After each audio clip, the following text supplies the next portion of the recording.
How to delete 7TV emote. So if you want to delete your 7TV emote, then first of all you need to open up your browser, any browser that you're comfortable with, and I'm here with Chrome browser. Simply go for the search bar and search for 7TV, and then go for the first search, which is 7TV homepage, and make sure to log into your account. And after logging in, you can go to your profile, which is here.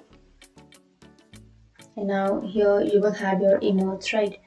You can simply click on your emote, and now if you want to delete your emote, then here you will have a trash icon or delete icon. Simply click on that, and then if you are sure that you want to delete the emote set, then you can simply click on delete, and that's it.